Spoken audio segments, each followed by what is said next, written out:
So when it comes to pricing, it's a very tricky thing because you want to price the things right, but then your competition price it low. But anyway, let's get into the presentation so we can talk about all of that. But if you struggle with pricing and sticking to it, then this video is definitely the video for you. So the presentation structure, you will get the pricing strategy, the mistakes that people make when it comes to pricing, and the different pricing strategies, as well as factors to help you decide on the best one for you and your business, because your business is not the same as mine is not the same as yours, our lifestyles are not the same. Even if our business structure might be the same, but our lives are not the same, and your business is your life. So, about me. So, I started my own handmade business while I was working full time in corporate. So, before that, I was actually working in a boutique digital marketing company, which was mainly social media and also activations. And then I moved into the corporate, and then I decided to start my own handmade business on the side while I was doing that. And yeah, the entrepreneur bug just never left me, and it's something that I think it's in me, just like I believe that it's in you if you have started your own business. And I have seen how pricing can actually turn you off of doing your business or continue to do your business, where you question yourself, is this worth it or not? Simply because you did not price your things in a way that is satisfactory to you or to your customer, especially when you see how other people providing their services or their products in comparison to yours. So I have owned a business, so you are going to be learning from someone who has done this, from someone who knows what they are speaking about. So I'm not just speaking from something that you learn on Google or wherever. I'm actually speaking from my experience and having to get over the pricing issue in my business. So the pricing strategy. So a strategy is a plan of action designed to achieve a long-term and overall aim. And I want you to remember this definition, because it's about the business and the overall end game when you price your things. In this instance, and in social media, we have a strategy as well. When you market and things like that, what is your overall aim of doing this, of marketing, of pricing your things this way? So when it comes to pricing in business, there are various factors that you need to look out for and to consider before you just say this costs this much. So the revenue goals, how much do you want to be making in the end of the year in your business, or in that year in your business? How much per month? So what I did is that I looked at everything that it costs for me to run my business, like the time, especially because I'm in the service industry, so I am selling my time. I've also looked at the software that I use overall, and everything that I might need, like the petrol to drive to clients and things like that, when I priced my services. So look at the goal that you want to achieve and how each service, how each service is priced, but also how many of clients you're going to need in order for you to meet your end goal. You need to look at your marketing objectives when you're pricing. So are you going to go hard on the marketing, spend on ads and things like that, or what are you planning? Because pricing must fall into that. If you need to spend this amount to acquire a client, then you need to see profit from that. So your target audience, if you price something at 50 rand, obviously it's not going to, well, let me just quickly do this. If you price something at 50 rand, I don't know what's a low amount in your in your country. You can always price it accordingly. It says a lot about who you're trying to get.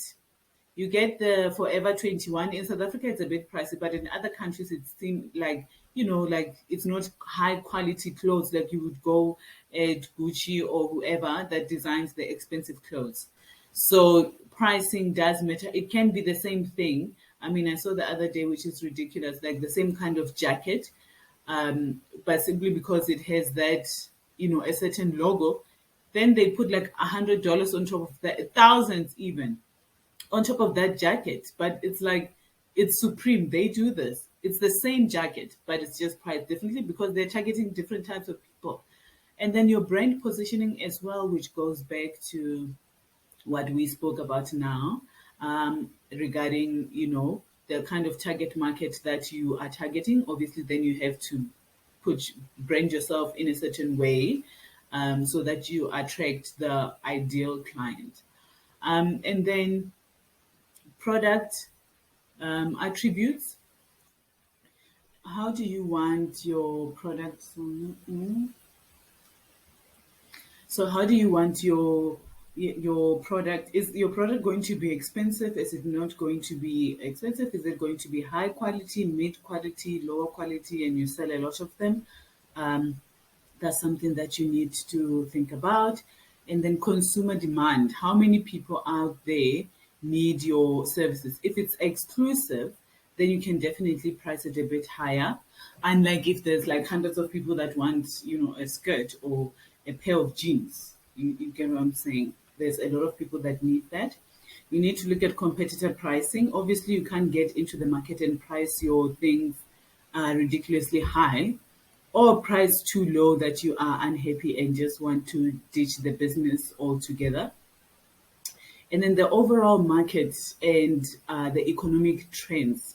What is going on in your industry? Where is the market going?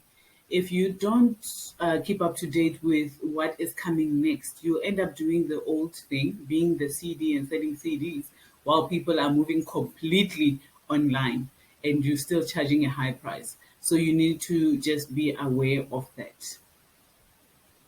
Now let's move on to the next slide. So the pricing mistakes to avoid that I have personally made as well. It's, pricing to beat the competition. Listen, China is doing the things, okay? They're making a photocopy of everything at a cheaper price. And competing on price is always a cop out, and it's a losing battle unless you have the resources to go really high. Like if you look at the Shine and all of them, they can compete. Is it Shane or Shine? They can compete with, on price because they're doing large manufacturing and all of those things at cheaper prices.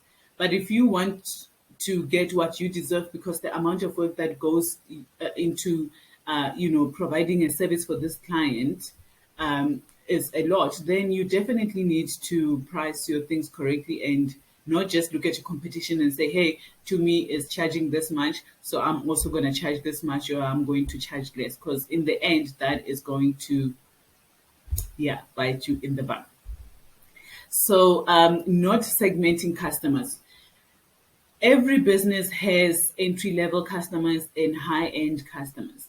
Even at a cheap, considered cheap or affordable clothing, there are clothes that are cheap and there are clothes that are for a certain market, maybe a working woman, but it's the same store, and then maybe perhaps it's priced a bit differently, in comparison to a student's t-shirt, a crop top, that you can buy 10 of them. So you also need to think about that when you're doing your pricing, that you price your things correctly for the different segments that are going to be coming on to view your business and use your services. Having too many custom offers. You need to have, and this usually comes from when you want to service as many customers as possible. So you're not just focusing on your target market, you're actually focusing on too many people. So you end up having too many offers. Oh, I can do this for you. You can add this, you can remove that, you can, and you end up having too many things that every time a customer calls, you can't just tell them, okay, this is the price that I have. You always say, yeah, I'm open to this. And then that also opens the customer up for negotiation. and then you end up being unhappy in the end. So you need to have a pricing system. If you go to I'm going to just use this as an example, even though it's a product. But if you go to KFC, you don't get there and they try to negotiate this or that. You have the price. You do get an option to add a slice of cheese, but it's not a completely different burger altogether or offer. But if you do have different burgers, they all have pricing. So you need to have pricing. You can have a starter package, you can have a medium sized package, you can have a large package. And then have little options like your, the cheese or the guacamole or whatever to add onto that, but always have set pricing. And then the price, you find that the price does not match the value. I mean, when a customer looks at what you offer and what you say you can do, and then they look at somebody else, they have more things that they are offering more than you, but then your price is really high, and they will end up going with the other client.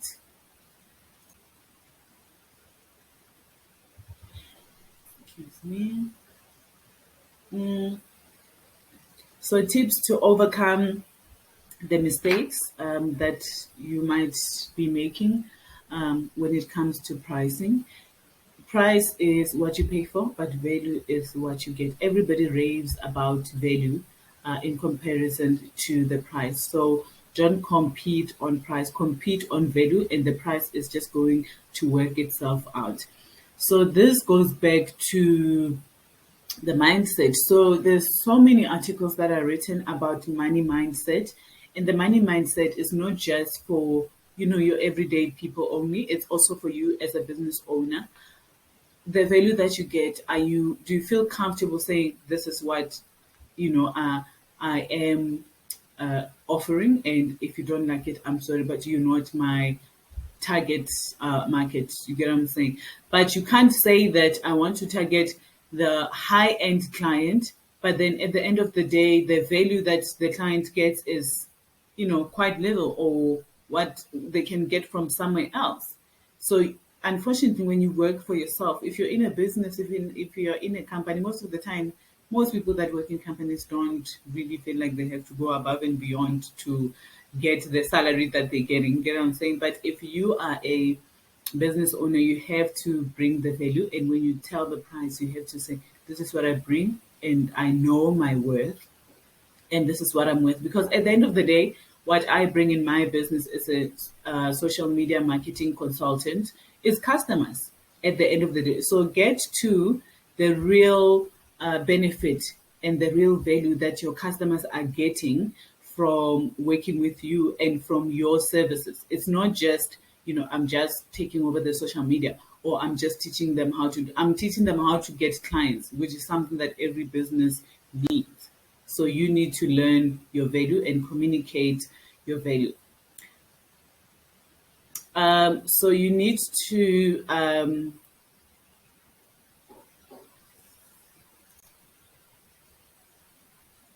so let's speak about sorry about that other template or screen.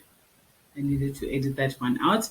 But yeah, let's speak about the price and value so we both understand. So the price is the value that is put on a product or a service, and the result of a complex set of calculations, research, and understanding. So please look at that set of calculations. So you need to calculate your prices, and you need to do a research, understanding, and take the risk and say, I know my worth, so I am going to put this price up. I know I'm doing a lot more than what is out there on the market. So the definition of value is the worth in monetary terms of the technical, economic, service, and social benefits a customer company receives in exchange for the price it pays for the market offering. So the value is what the customer is going to get, and the price is what they pay.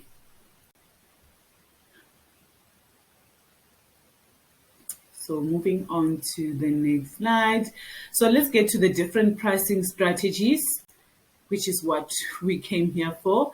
So the competition-based pricing strategy is the one that I'm saying it's not good, especially if you're in the service industry. If you are in the product industry, you can definitely go in with price, like you price your things lower and you compete to compete, and then once you get those clients, then you can increase your price. But in service, it's not always that way.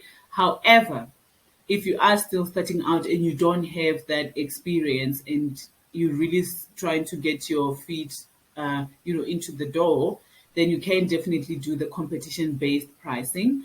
The bundle pricing strategy in marketing, I love it because you can actually get more for your value. So, say maybe you're offering social media management services. You can add on to that you can do, monthly consulting, or you can do a strategy for the customer that they can get.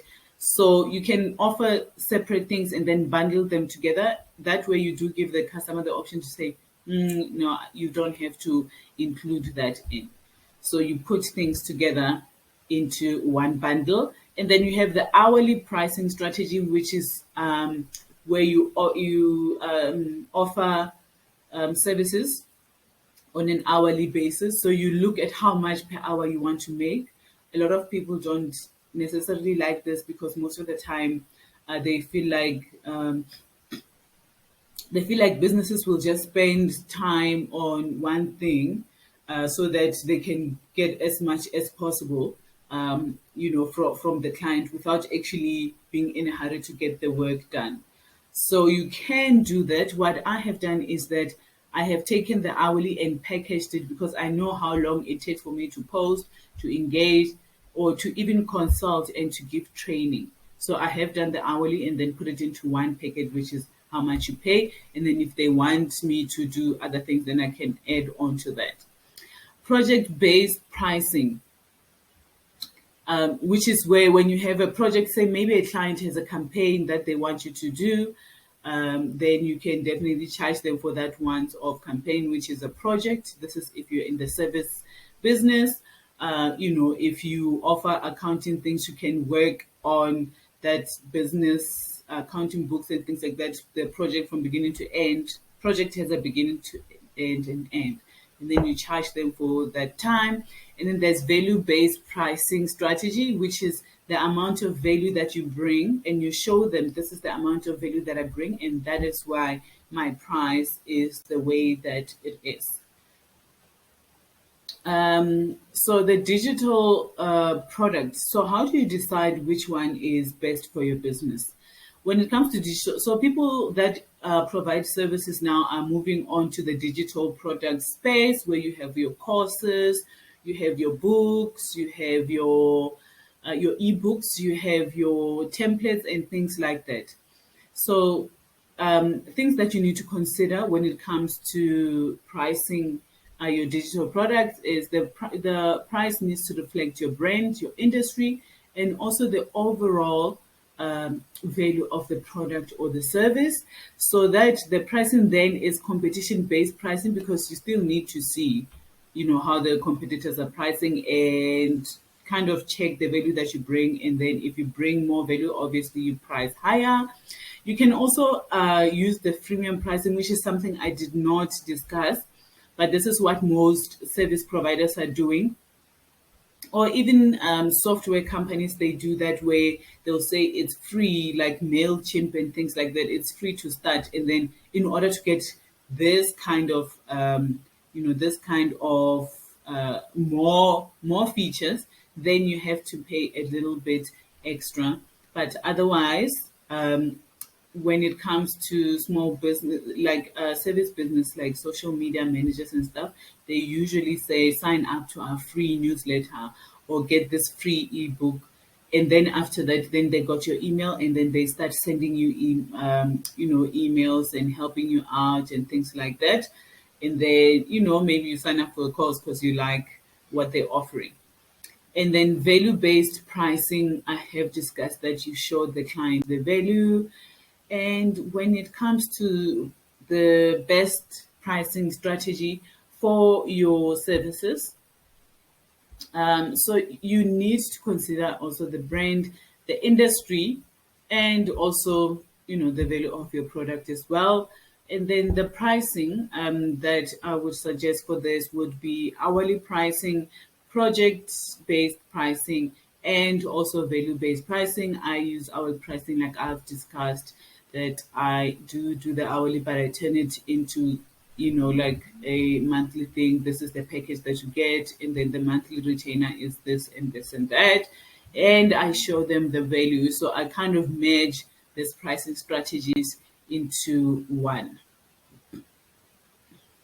So how do you communicate? So now you've realized that you actually need to communicate your pricing increase because you've seen that you have been undercharging. So now what do? You let your customers know well in advance. So if it's going to be in January, you can let them know in December that, hey, look, next month I'm increasing, or whenever it is, you can give them a month or 2 months ahead to say, I'm going to increase, and then remind them that higher prices means better quality, because this is what I did and this is what I have realized as well. If you price too low and you're not happy, you don't like it, you don't enjoy it, the quality of work that you are going to offer is not the best one that you can offer, in my experience. And then you explain the reasoning, behind the price increase, and show them that I have been doing this for you, and yeah, now the prices have to go up. So if you want to connect with me, let's connect on Peel Digitally, on Instagram, LinkedIn. I'm also on Facebook, Peel Digitally. And then here I am on YouTube, Wealth Building Tribe, and let us make this wealth. Let's build the world for our families, our children, and generations to come. So I'm looking forward to connecting with you. If you liked this presentation, please do subscribe to my channel. And if you like this kind of presentation, please let me know so I can continue doing the presentation this way, in order for you to be able to write the notes and things like that. I think it makes it easier for people to understand. So I'm looking forward to that. I'm looking forward to your comments. And yes, do subscribe. Thank you for joining me at this time. See you in the next video, and continue growing your business, your legacy, and your wealth.